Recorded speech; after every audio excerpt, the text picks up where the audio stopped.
हमने इस धारावाहिक की 218वीं कड़ी में बहादुर शाह जफर तथा उसके परिवार को अंग्रेज अधिकारियों द्वारा रात के अंधेरे में बैलगाड़ियों में बैठाकर लाल किले से निकाले जाने की चर्चा की थी। एक बार पुनः हम बहादुर शाह जफर के काफिले की तरफ चलते हैं, जो बड़ी शांति के साथ दिल्ली से रंगून की तरफ बढ़ रहा है। बैलगाड़ियों एवं पालकियों में यात्रा कर रहा यह काफिला जब कानपुर रेलवे स्टेशन के निकट से होकर गुजरा तो इन लोगों ने जीवन में पहली बार एक ट्रेन को देखा जिसमें भाप का इंजन लगा हुआ था और बहुत से लोग ट्रेन में उतर और चढ़ रहे थे। रेलवे स्टेशन पर एक अंग्रेजी बैंड इंग्लिश मैन की धुन बजा रहा था। बादशाह ने बड़ी हैरत से इस नए उभरते हुए हिंदुस्तान को देखा जो ट्रेन में बैठकर यात्रा कर रहा था और अंग्रेजी बाजा सुन रहा था। उभरते हुए नए भारत में किलों, घोड़ों, तलवारों एवं पालकियों का समय पीछे छूट रहा था और पिस्तौलों से लेकर बम बरसाने वाली तोपों तथा ट्रेनों का समय आ गया था। किंतु इस नए उभरते हुए हिंदुस्तान में बाबर के बेटों के लिए कोई स्थान नहीं रह गया था। उन्हें अब अपना भविष्य रंगून में तलाशना था। इलाहाबाद में इन लोगों को बैलगाड़ियों एवं पालकियों से उतारकर स्टीमर में बैठाया गया। बाबर के इन दुर्भाग्यशाली बेटों ने जीवन में पहली बार भाप से चलने वाला स्टीमर देखा। शाही परिवार को गंगा जी के रास्ते ही कलकत्ता तक ले जाया गया। इस समय अवध का निर्वासित नवाब वाजिद अली शाह तथा मैसूर के शासक टीपू सुल्तान का उत्तराधिकारी भी कलकत्ता में ही नजरबंद किए हुए थे। शाही कैदियों को 4 दिसंबर 1858 को प्रातः 10 बजे कलकत्ता में एक जंगी जहाज में चढ़ाया गया और वे लोग लेफ्टिनेंट ओमेनी के नेतृत्व में तुरंत बर्मा के लिए चल पड़े। बाबर के बेटों ने पहली बार अंग्रेजों के जंगी जहाज के दर्शन किए। यह इतना विशाल था और इसमें इतने सारे घोड़े, गाय, बैल, मुर्गियां, सूअर तथा इंसान लादे हुए थे जिन्हें देखकर अचंभा होता था। जब यह जंगी जहाज रंगून पहुंचा तो लेफ्टिनेंट ओमेनी को यह देखकर खीज हुई कि भारत से बंदी बनाकर लाए गए बादशाह और उसकी मल्लिकाओं को देखने के लिए बर्मा के बहुत सारे लोग रंगून के बंदरगाह पर खड़े हुए थे। जाने कैसे इन लोगों को बादशाह को रंगून लाए जाने का समाचार मिल गया था।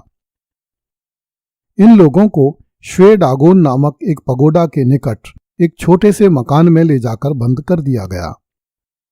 कुछ दिनों बाद एक अन्य घर में स्थानांतरित किया गया। अब शाही परिवार का जीवन इसी जेल में सीमित था, जिसे वे अपना नया महल या नया मकान कह सकते थे। बहादुर शाह जफर उर्दू का अच्छा शायर था।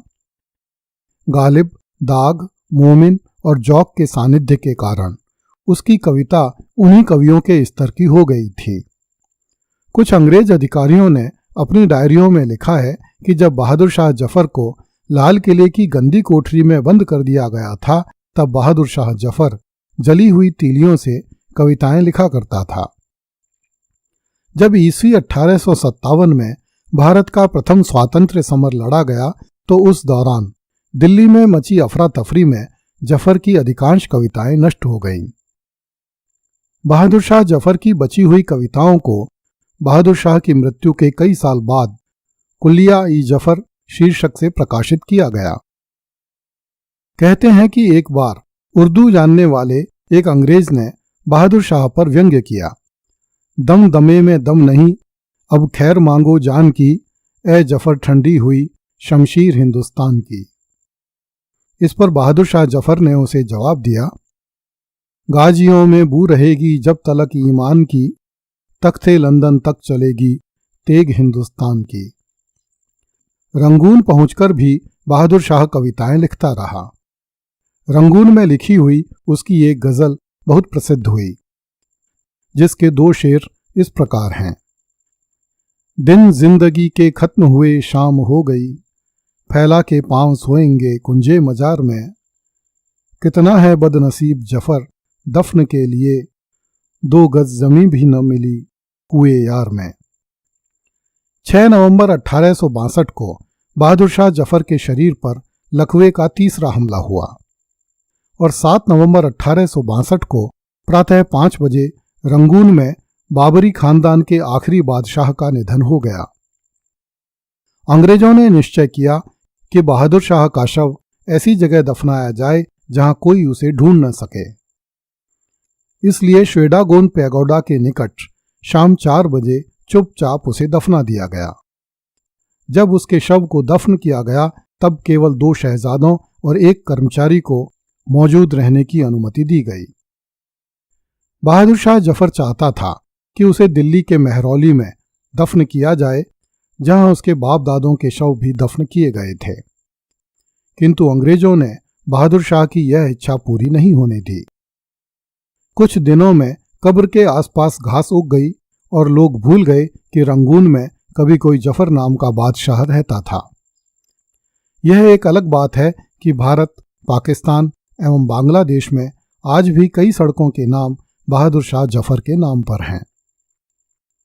17 जुलाई 1886 को 94 वर्ष की आयु में रंगून में ही बेगम जीनत महल की मृत्यु हुई। तब तक बहादुर शाह जफर की कब्र कहाँ थी यह किसी को याद नहीं था। इसलिए बेगम के शव को अनुमान से उसी परिसर में एक पेड़ के निकट दफना दिया गया। जीनत महल का एक पोता भी रंगून में मरा। उसे भी अपने दादा दादी की कब्र के पास दफनाया गया। ईस्वी 1905 में मुगल बादशाह की कब्र की पहचान और उसे सम्मान देने के लिए रंगून के मुसलमान समुदाय ने आवाज उठाई। लगभग 2 सालों तक चले इस तीव्र आंदोलन के बाद ईस्वी 1907 में रंगून की ब्रिटिश सरकार ने बहादुर शाह तथा जीनत महल की कब्रों पर पत्थर लगवाने को स्वीकृति दी। बादशाह की कब्र पर एक पत्थर लगवाया गया जिस पर लिखा गया, बहादुर शाह दिल्ली के पूर्व बादशाह, रंगून में 7 नवंबर 1862 में मौत। इस जगह दफन किए गए थे। इसके बाद फिर से लोग इन कब्रों को भूल गए। ब्रिगेडियर जसवीर सिंह ने लिखा है कि ईस्वी 1991 में इस इलाके में एक नाले की खुदाई के दौरान ईंटों से बनी एक कब्र मिली जिसमें एक पूरा कंकाल लेटा हुआ था। लोगों का मानना है कि यही बाबर का आखिरी वंशज बहादुर शाह जफर था। अगली कड़ी में देखिए, जनता बोली लाल किले को तोड़ दो, आजाद हिंद फौज को छोड़ दो।